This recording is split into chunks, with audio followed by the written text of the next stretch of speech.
Okay.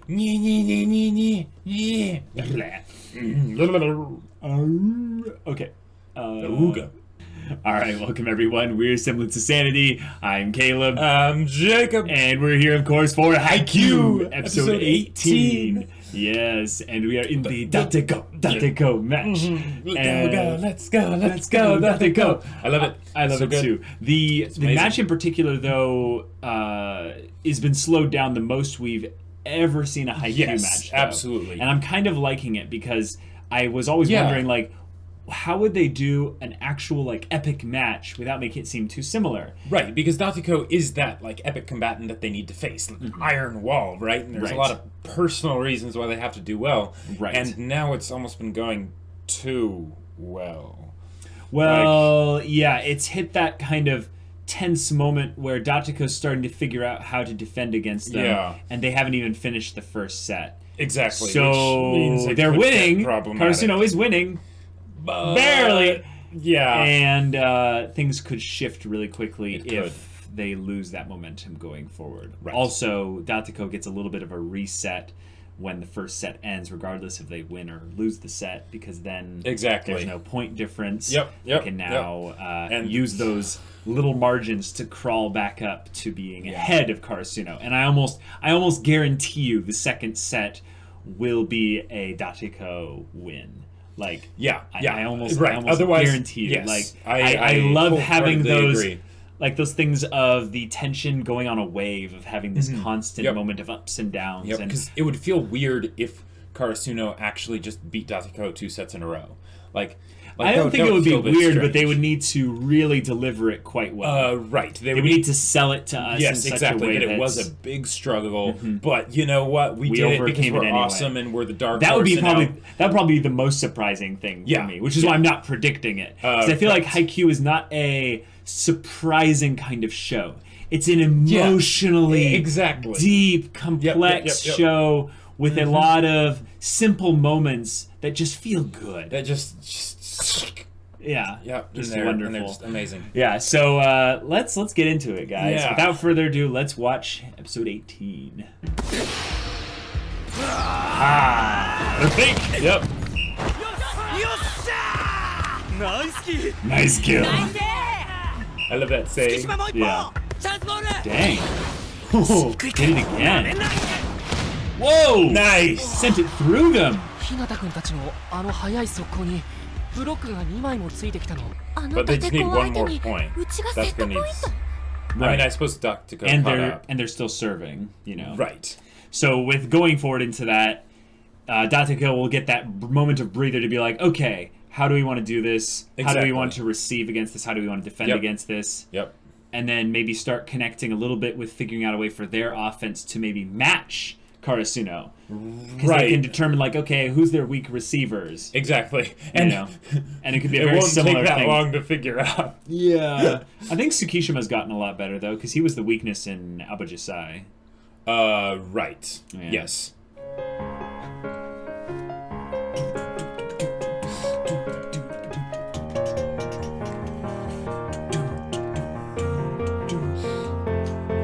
Oh yeah! The only part we know. Exactly. That's supposed to be a good one. Oh yeah! Yeah. Whoa. Whoa, what was that? Oh! Holy crap. Oh, that's a point. There you go. Oh, that game. Set. Set, yeah. Well, that's another thing, though. Oh, good. Yeah, number 6. Who's number 6? Oh, they actually touched it. Yeah. すげえ。1セット目は日向と眉なしの7番ががっつりマッチアップするローテだったから、そこを2つ分ずらしてスタートする。なるほど。そうすれば日向くんは1セット目ほど7番くんにぴったりマークされることがないってことですね。日向が生きてこそ俺たちは生きる。It's just like Hinata's eyes. Yep. Yeah, Asahi. 俺は朝日さんみたいにバックアタックとかできないから、前にいる間にたくさん点取ります。そんで最強のおとりやります。 Yes, love it. Best decoy ever. 頼んだ。Yeah. How high would Hinata need to jump to do back spikes? No, I think he just need to hit it really hard because he doesn't have that level. He doesn't have that power. Oh, gotcha. 1セット目よりも多く Oh. あの7番と向き合ってないといけないな。Ah. いやいや、誰も僕があの7番と派手に暴れるのは日向の役目。I sense a little bit of 公園に回っている Yeah, 間は animosity maybe. 極力無難にしのぐのが僕の役目。いつものことじゃないですか。 sun and moon. それにどう考えても向こうのブロックは It's true. 俺たち普段はクソ生意気な問題児だからな。試合でくらいいい後輩でいなくちゃな。Wow. He's like, he just kind of grunts in response. Wait, is Aone a second year? Oh! That was insane speed though. Yeah, I think so. Yeah. Okay. Yeah, Neck this and is neck. Oh, this is a tough one. Whoa! That was the quick. Yeah. That was the quick. They didn't even like realize that it was on their side until it was already out of the court. Yep. カラスノの10番が前衛にいない間、伊達校の7番といかに戦うかも問題だ。10番のおとりなしでどれだけ鉄壁と戦えるかが勝負の分かれ目かもな。Yeah. Yep. 確かに今の俺たちの攻撃の要は日向影山 But だ our けど、 defense. Yep. その攻撃が使えない場面をしのぐのも重要だろう。直接得点できなくても、レシーブがなきゃスパイクも Oh, 打てない no, み they're たい talking about the things that they can do on the line to make Yep. it. 俺たちがここをしのぐことがオープンアスマルさんレフト来るぞたとえ鉄壁だろうが Oh. ぶち抜く Oh. Yeah. This is barbaric. 二度とおられてたまるか Whoa! It's a tip! It's a tip! Oh. Yep. カラスノだって壁はあるんです。 Whoa! Nice. I love it. Wait, was that inbounds? 11ここで上がってきたカラスノの10番 I love that they're starting to fear Hinata. It's like, this little guy. Get what you can, Shrimpy! Yes! Yes. Oh, okay. Nice. 持ってこい Oh! Wow! 普通ならレフトに頼みそうなとこでそこを使ってくるんだもんな。 Oh my I love god. it. We're at the Yeah. last stretch. ナイスアサ One イさん touch. チャンスボール Okay.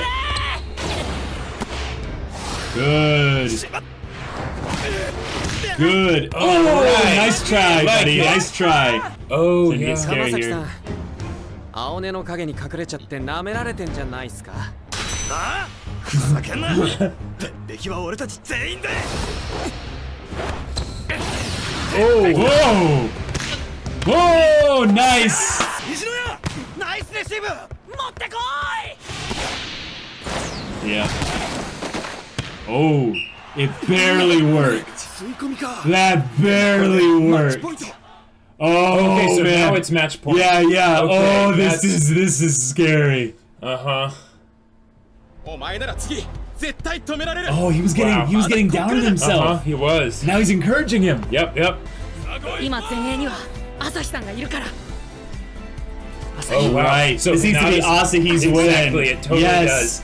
Because Hinata's not going to be there for the last point. Yep. Yes. Oh, here we go. Whoa. Oh, nice job, Tsukishima. Yeah. もう警戒されちゃってるな Oh, here we go. さあ決められずに何がエースだ Oh, 倒したス You パ got イが it. 一人止めらんなのにモニワさんナイスブロック yeah, but they sent it back up. やばい Oh, 後ろはガラキ whoa! Oh my gosh, Nishinoya! Oh my gosh! Oh my gosh! You are... Yeah! Oh my gosh!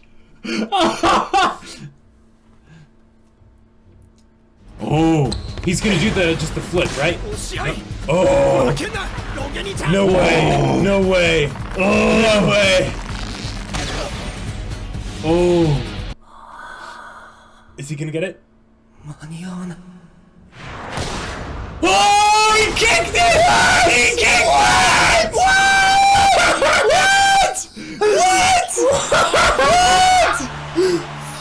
What? Is it up? Is that even legal? Go, go, go. Yes! Yeah! Yes! Yes! Oh! ネットから少し離した My boys! Yes! Yeah, guys! Yeah! Edward,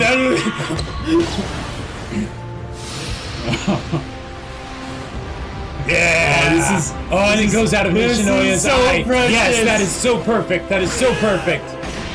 And oh, what a visual, just perfect metaphor. Oh, wait. Touch it. Is it going out of bounds? Is it going out of bounds? It's right along the. No. Oh wow, they are milking this.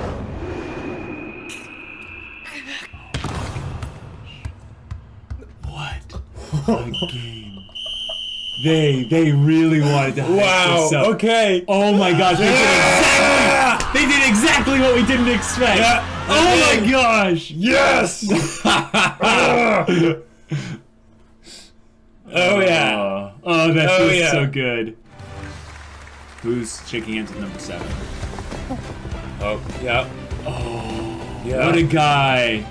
What a guy. That is the biggest compliment. Yeah. Like, possible.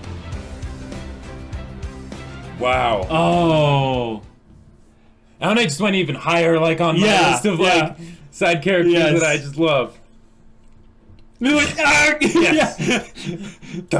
Yeah. Speak Japanese. Tsukishima. I love you guys. Heroes. いいっすねそれ今回は Spring tournament. おにゃさん Yes. Next tournament. Yep. 絶対リベンジします3年は春高まで残らないよ And they're dropping this now. That means 3年はインターハイ it's までだ coming soon. Right. でもお前たちは強いそれがお前たちのおかげで鉄壁の名前に恥じないチームでいられた Wow. だからお前たちが3年の時は春高まで残れ Yeah. Okay. I love it. They're setting up future development for other teams. Yes. 白鳥沢もカラスノも全部押さえつけて全国行け Karasuno is now mentioned alongside Obajisai and Shiratorizawa. Yeah. Yes. Yeah. 最後のトス Oh. 今のベストって言ったのはどういうどうしたってラストボールはエースのポジションのレフトに集まってくる Right. そのいわば攻撃の最後の砦には Gotcha. 自分の手で次のプレーの自信につながるわけですね It will indeed. 特に東根は前にも伊達公にこっぴどくやられたみたいだしな、でももう大丈夫だろうラリー中にそれらしい合図とかなかったよな Yeah. It was literally Hinata just screaming. 最後気づかなかった Oh. なあ当分有効に Wait. They had signals. 脳みそ筋肉なのによく考えたよねあれ Basuki. No, that was right. They mentioned them earlier, and Kageyama was all like, "No, it's easy to memorize." Oh, he's talking about Suga's signs. Yep. Wait. So they used Suga's signs as Kageyama, like Kageyama used them. Suga's signs, yeah. Oh, I thought they had made their own, and they're about to show us what they were. I mean, it might have been that, but I don't think so. ここだけのお話でよかったお前がまだ戦うつもりでいてくれてよかった Yeah. 明日も試合だ勝ち残るぞ That's right. Oh my gosh. Oh my gosh. They're destroying them. Oh, they're gonna hype. They're gonna hype Oiko up here. Yeah. ダークホースも The The Dark Horse. They're literally calling him the Dark Horse. 俺たちだよ We will. Oh, Okay. that was fantastic. Okay, so that episode was so good. The hype. It was The hype so was good. so Loved good. it. With everything that came from Nishinoya and Asahi this episode, Yep. I was like, oh, that's exactly what they needed. But you know what was the surprise this episode? Was Suki. Oh yeah. Tsukishima got some really interesting little moments. The sun and moon. Oh yeah. Like, did you notice that? Yep. I know that. I think Hinata's name has something to do with sun. But now I'm curious about if Tsukishima's name has something to do with I'm not sure. But anyway, I'm getting the vibe that what they're setting up is the idea that Tsukishima is good at the game. But he's a little bit jealous of the fact that this freak kid comes in here and just ends up being, good at this one thing and gets his kind of all this recognition. Yep, especially when Tsukishima is the one that would be like expected to be really good at something because he's so tall, right? So he has sort of those natural gifts for the thing that he's supposed to do. Yeah, and then there's this kid that just and it's also the idea that Hinata's raw energy kind of drowns out other people's achievements. It seems like it probably tires out, and it probably frustrates him a little bit. And I get the vibe that his character is one that, like, they might do some character development eventually, but it's gonna be a while because this stuff seems to be like they're setting up for a character development, but they didn't actually commit to anything in this episode. Yeah, I just got a picture. So like, if you were to compare each of the players of Karasuno to like an animal, right? Yeah. And of course Hinata is like the raven, right? Or at least the bird, right? Yeah. Like the little sparrow that just kind of freaks flies, out and what's going on? What's going on? Tsukishima is a cat. No. Nekama are the cats. No, I know, but if Karasuno had a cat on their team, Tsukishima? It'd be Tsukishima. Maybe. Like the way he's like very, very sort of quiet most of the time, and sort of has this thing that he does, and he usually makes all those snarky comments and stuff. Like I could totally see him in his mind when he's blocking something, being like a cat pushing something off the table. No, just Okay, I'll think on that. I don't want to outright. Right. It was something that popped into my head just because of his. Yeah, I just don't see how the other ones are. But hey, let us know in the comments, what animals do you think the team of Karasuno are? Because we're curious. But also, spirit animal if it ends up actually being something where no one puts it in the comments, then it won't get passed on to us in Discord. But if it does get passed on to Discord, then it ends up being a cool thing. That'd be kind of fun. But this episode did exactly what we said we didn't expect it to do. It did. We literally talked about it, and we were like, well, they'd have to sell it really well. They'd have to really sell it, and they did. My gosh. Like, this is one of those things where we didn't know that we needed this until we got it. Yeah. And then it's like, oh my gosh, yes, that was so good. Like, the funny thing is this game began with Nishinoya hyping everyone up, and it ended with Nishinoya basically being like, I got this. I got this. You guys, I will protect you. Yes, exactly. And I love that because the whole thing of Asahi getting development is expected. That's par for the course, right? With how they've been doing things so far and the fact that they're up against Datiko and he had his bad previous match with it. But, I forgot that I was like, oh yeah, that's right. Nishinoya was the one that was actually affected most by Asahi leaving. Exactly. He was the one that was most like, come on, no, you gotta get back, man. Yep. So the fact that he was doing all this stuff to just make it work, I would almost say that his kick was maybe even better than Asahi's spike. Duh. Definitely. No, not discounting anything Asahi did, but kicking from. How do you even do that? So the kick, I lost my mind. You can kick, Jacob. Legally, you can kick. Okay. In volleyball, you can make contact with the ball in any way as long as you don't grasp it. Okay. You cannot grab it in any way. But doing that at that crucial of a time, and when actually, his reflexes were already like, I can't do that. Yep. And the fact, and not just that, but the fact that he was able to make it not hit the ground and stay in bounds and get it to be something that Kageyama could get to, it's like, what? Like, okay, yeah, I get... Like, Kageyama is the best player on the team by far, but Nishinoya just said, nope, Kageyama, sit down. I am the guardian god of Karasuno. Exactly. Like people are freaking out about Hinata and saying, like, the Dark Horse and all that, and I get it, because it's a very, like... flashy thing. It's a very flashy, obvious thing, right? But with Nishinoya, you'd think people would be talking about that in hushed voices for like they'd be sitting around campfires telling ghost stories of the Nishinoya. That to be fair, the reason why is because Nishinoya doesn't get as many opportunities to show that skill. Exactly, yeah. Hinata and Kageyama's he's doing over and over and over and over whereas again. with Nishinoya, it could be like people could consider it like that's a fluke, right? It has to be. There's no way he could actually block a ball with his foot. Or he is skilled, but a little bit of that was luck. Sure. Yeah. But the other thing is that a lot of people forget that, since like they were playing against Datiko, it's oftentimes a thing of, well, defense doesn't score you any points. But in volleyball, it's actually like exact opposite. Defense is one of the main ways you score points, especially in terms of percentages, because if you have a spiker sending the ball into you and you deflect it back and it lands on their court, that's a score. Yep. So Nishinoya saved them from getting scored on their side so many times. And then he had the dive out at the back. Yeah.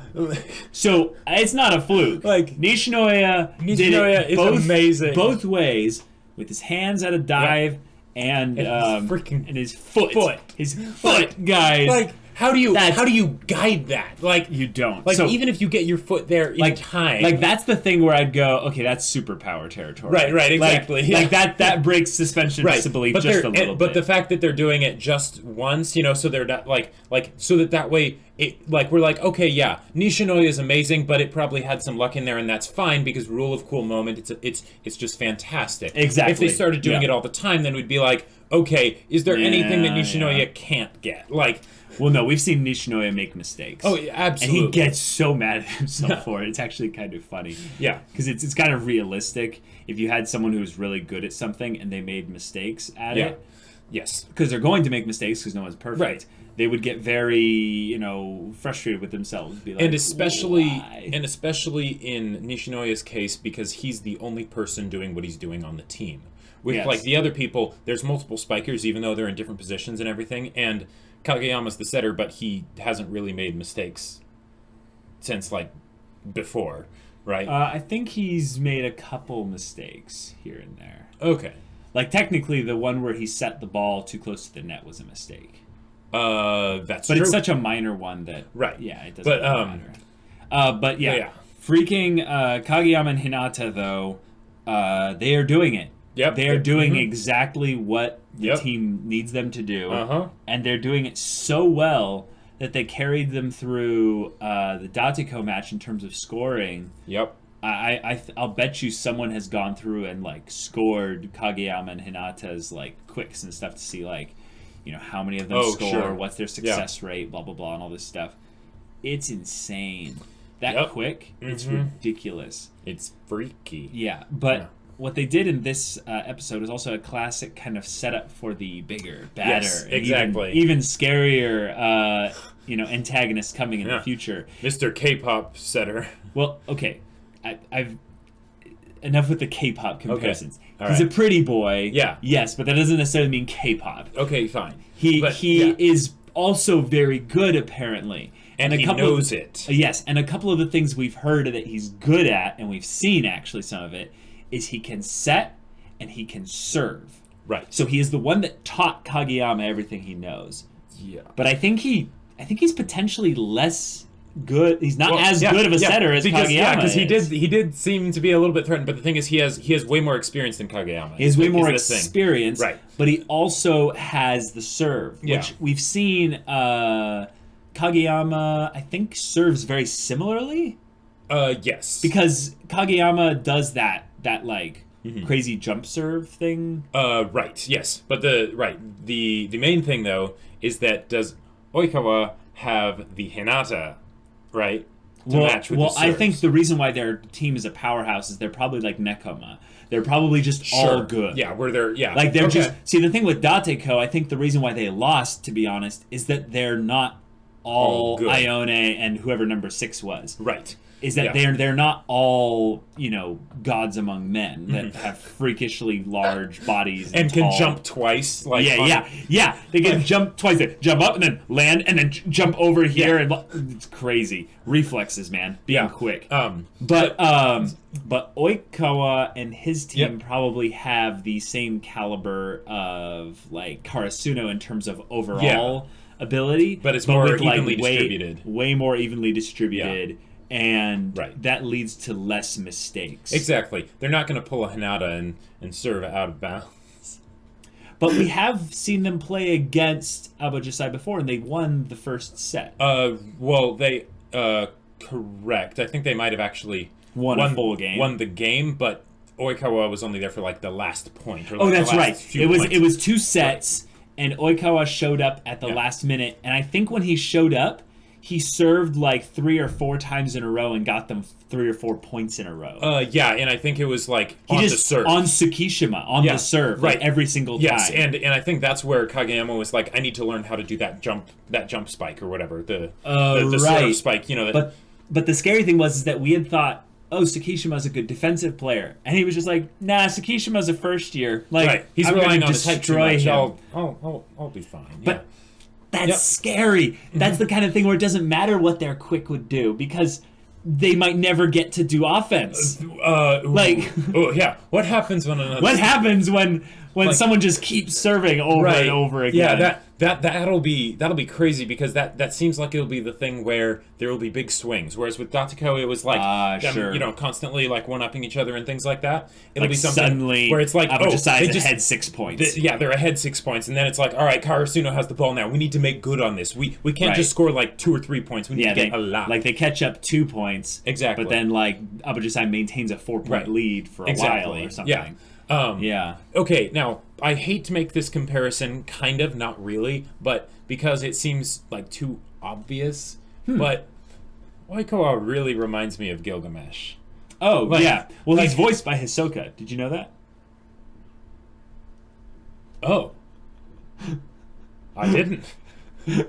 Good to know. Yeah, but, like, he's got that kind of playful dick kind of voice, like...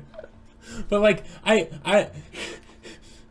it's a voice. It's a voice. I'm still expecting that like in their match he'll be like mongrel. So he sees himself as the true king. The true Kageyama as a false king. Exactly. Yes, exactly. Which is what Hinata calls him basically, right? Calls him like the high king of the court or something like that. Yes, I believe so. The emperor. He calls him some really high ruler of the court kind of thing. And Kageyama hates it when he's called the king of the court. Yeah. But I think he equally hates it when Oikawa is called. He's like, Oikawa's not that good. Better than him, so yeah. Maybe that would actually be interesting. They're moving through the matches with having the sets of different characters' development happen. Ooh, so you think this is going to be one that focuses more on Kageyama? Yes, but who also got a little bit of development with Abojisai last time? Tsukishima. And they set up for it in this match. Yeah. So the next one is going to be about Tsukishima coming back to his serves, Oikawa serves, and being like, I've gotten better. Yeah. And he's like, oh, you have? Really? He's like, that's cute. Now I'm just going to hit the orange-haired kid, the little shrimp. That's a good point. I think they... do they rotate on a point in volleyball? Let me know if that's the case. I think so. Because I think they do. Yeah, because there was the whole point with Datiko when Aone was on the back, and then they were like, okay, and then the point happened. And then but if they're serving, they don't rotate. You know what I'm saying? So if someone's serving, is it every point, or is it simply when one person one side scores a point, they rotate, but the other team doesn't? Right. I don't know. See, I don't know. I think it's both, because I think when they showed them in the beginning, both teams were moving at the same time, and that's why they changed the position. Because then defense, the one that loses the point, rotates. That actually makes more sense, because let's say we'll find out. Let's say Oikawa is serving, kaboom, kaboom, kaboom. Yeah. Karasuno keeps giving them points. But to keep their defense on a thing where they could potentially stop the serve at some point, they keep rotating so that they have a better chance of having a strong player be in the back line for this is what I'm wondering. So if they don't rotate at the same time, they can't when there's a serve and they just keep winning. The same person that served, if they score, serves again until the other team scores a point. That's how it works. Okay, gotcha. So if Kageyama was serving and he kept winning points, he would serve until the other team got a point. Right. Which means that if you have sort of a back and forth match like they had with Datiko, then they'll stay about the same relative to each other. Right. But if you have something like will probably happen with Abujisai, where they get a ton of points in a row, then yes, okay. Yeah, and that's why I wonder, can they actually have someone serve an entire set? Like, is there a limit? Is it like, no, you've gotten to 7 points. You don't have to... How does that work? Because I guess we'll find out. Yeah, we'll find out. Because, I get the feeling that we're going to find out here. There has to be some sort of limiting factor or other. Otherwise, they wouldn't have let Hinata serve that point instead of Kageyama. So... Yeah, it's not like baseball where you can have a pinch hitter. Exactly. And just swap someone in to serve really quick. Yeah, you set for the first 2 sets, and then we'll have a relief setter. Right. Yeah. And that's why whoever you put into the starting position is extremely important, because you can't just swap someone out. Maybe you could. Right. I think. But there's probably some limitations. Right. I think you can change your setup at the beginning of each set. Gotcha. And then after that, it's locked in, and then you just do the rotating. With the exception of Nishinoya. Those are some good technical rules that'll be good to find out. I think they kept them away from us because they weren't relevant within the game. And they wanted to keep the hype. But also, one of the clever things Haikyuu is doing is, as the rules become necessary for the story, they have them be introduced within the game. Right. So Datiko introduced rotation. That was a thing we had already known existed, but they didn't really focus on it. They went into the details of it. Exactly, the strategy behind it. The strategy, yes, definitely. Yeah, because that's how we'll actually remember things. We don't, or at least me, I won't remember something just because they say this fact about the match. I might, but it's more of like things like the freak quick, or like the fact that apparently Nishinoya can, in fact, block with his feet. Little things like that. Well, you'll never forget that. No. I almost feel like that's the kind of thing that we will only see once ever again, maybe. Yeah. Maybe. Yeah. Because they need to keep it fresh. Oh, yeah. Yeah. Oh, yeah. Yeah. But next we're going to see someone headbutt it. Someone do a pelvic thrust, Oh, I don't know. That would be pretty silly. That'd be interesting to see how they explain why that is the best way to do it, or the only way to do it. It's one of Nishinoya's new named moves. You can come up with it. Oh boy, he calls it the senpai. I don't know.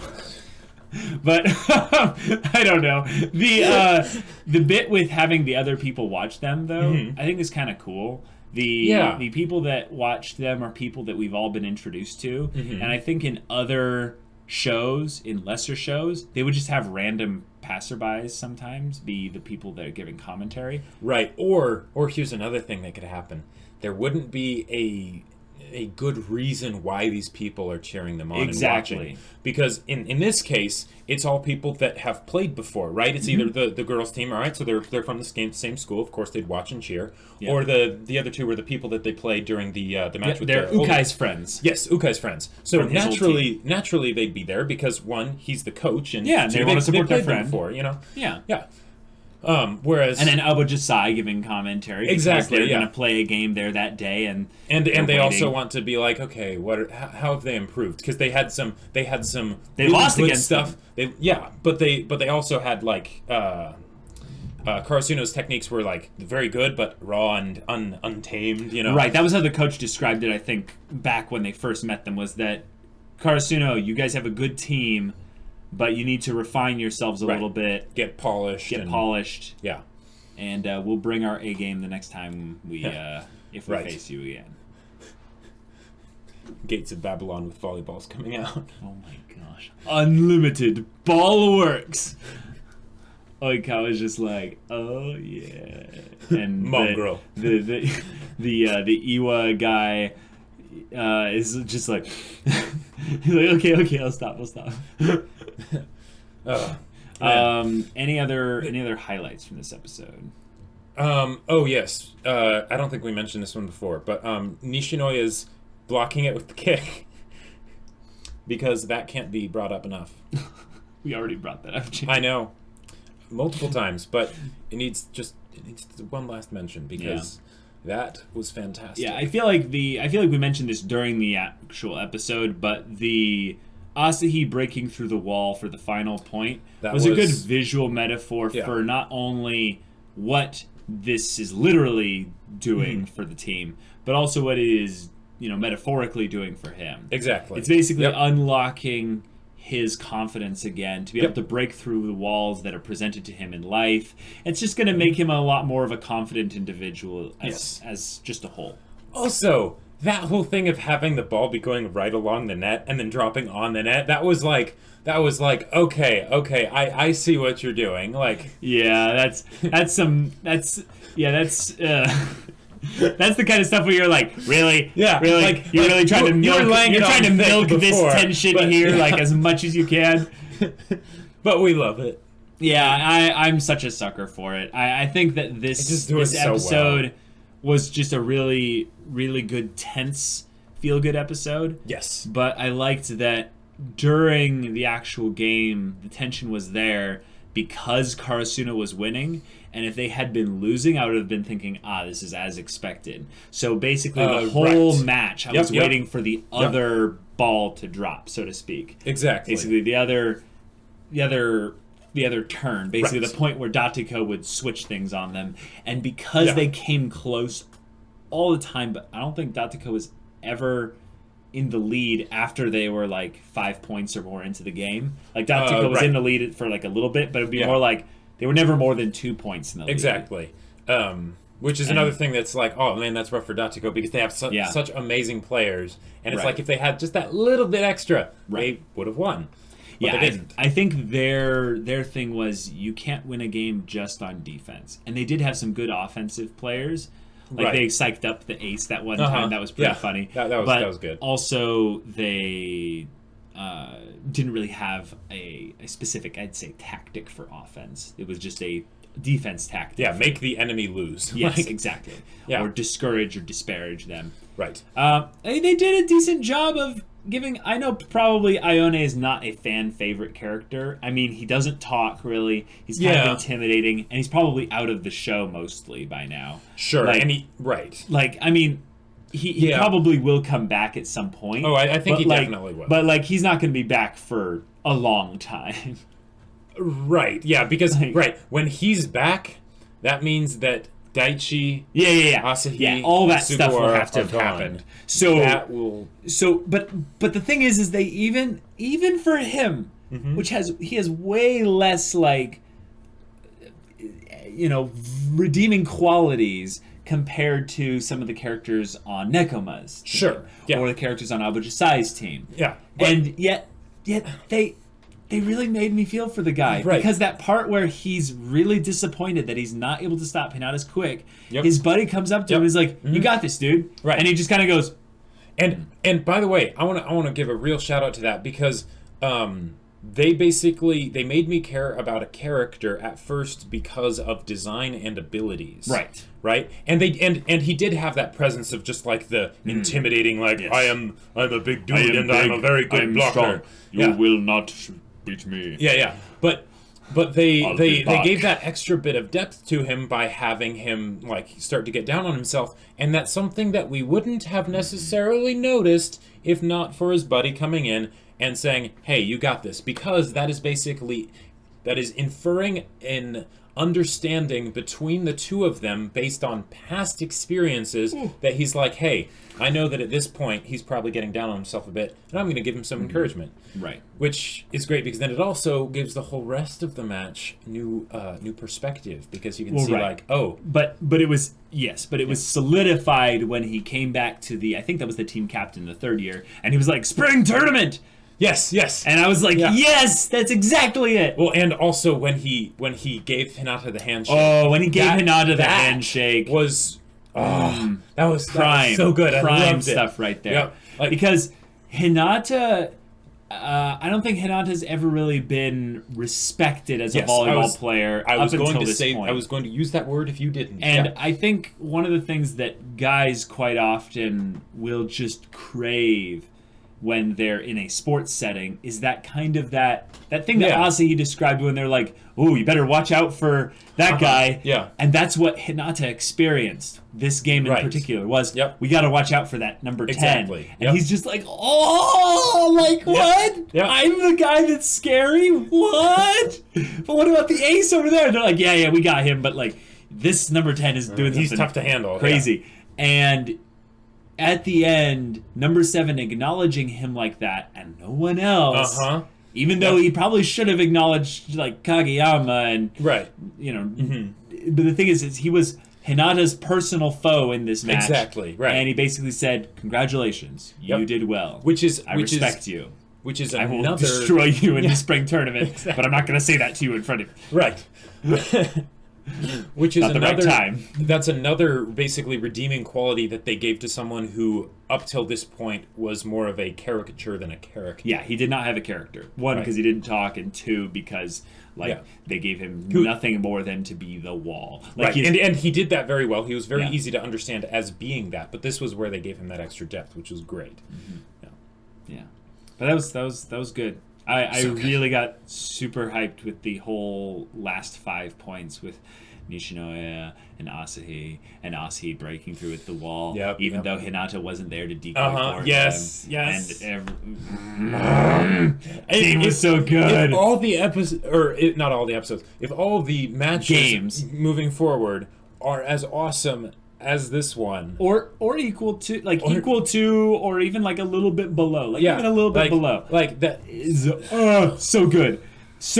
I'm hyped, Jacob. It's gonna be awesome. And guys, thank you so much for watching this video. This has been so much fun. If you want to watch the next Haikyuu reaction right now, you can go check out the link in the description below for our Patreon and get on early access, and also get on Discord. You can chat with us about stuff, and we'll see you there. But until then, we're Semblance of Sanity. I'm Caleb. I'm Jacob. And we'll see you all next time.